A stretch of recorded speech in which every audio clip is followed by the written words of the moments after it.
Parul university के placements का कोई रिप्लेसमेंट नहीं, इसलिए टॉप कंपनीज की फर्स्ट चॉइस। आप तो समझ ही गए होंगे। Join Parul university, Vadodara, Gujarat. नागपुर में हिंसा फैलाने वालों को कब्र से खोदकर बाहर निकालेंगे।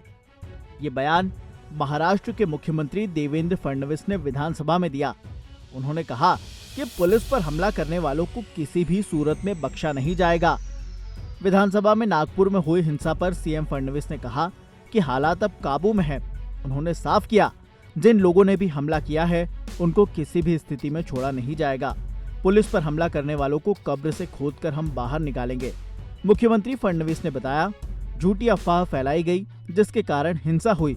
सीएम फडणवीस ने कहा कि नागपुर में किसी प्रकार की ऐसी चादर नहीं जलाई गई जिस पर आयत लिखी गई हो। जानबूझकर अफवाह फैलाई गई कि आयत जलाई गई है। सीएम फडणवीस ने इस घटना को सुनियोजित षड्यंत्र करार दिया है। उन्होंने कहा कि जिन लोगों ने भी पुलिस पर हमला किया है उनके खिलाफ सख्त कार्रवाई की जाएगी।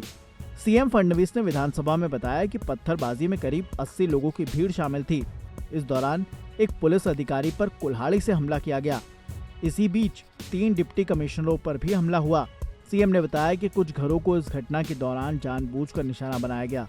दरअसल सोमवार को सुबह विहिप और बजरंग दल के प्रदर्शन के दौरान 2 समुदायों में टकराव की स्थिति बनी थी, लेकिन पुलिस के बीच बचाव से उस समय कोई हिंसा नहीं हुई। लेकिन शाम 8 बजे से फिर हिंसा शुरू हो गई, जो रात 2 बजे तक जारी रही। हिंसक घटनाओं में 100 से ज्यादा वाहन जला दिए गए। कई घरों और अस्पतालों को नुकसान पहुंचाया गया। पत्थरों और धारदार हथियारों से हुए हमलों में 33 पुलिसकर्मी घायल हुए हैं। इनमें पुलिस उपायुक्त स्तर के 3 अधिकारी भी शामिल हैं। एक डीसीपी का तो कुल्हाड़ी से हाथ काटने का प्रयास किया गया। इस पूरे मामले पर अब सियासत गरमाई हुई है। देखिए, नागपुर की हिंसा की बुनियाद वहां के मुख्यमंत्री ने रखी थी। मुख्यमंत्री जिस तरीके के बयानात दे रहे थे उससे नफरत फैलती चली गई। विश्व हिंदू परिषद, बजरंग दल, इन्होंने और ज्यादा नफरत फैलाई। और जब तक विश्व हिंदू परिषद पर पाबंदी नहीं लगेगी, देश के अंदर इस तरीके के वाकयात जो नागपुर में हुए हैं वो होते रहेंगे। नागपुर में जो कुछ हुआ है दुर्भाग्यपूर्ण है, निंदनीय है। मुख्यमंत्री को चाहिए, वो अफवाह फैली कैसे है, किन लोगों ने फैलाई है वो अफवाह।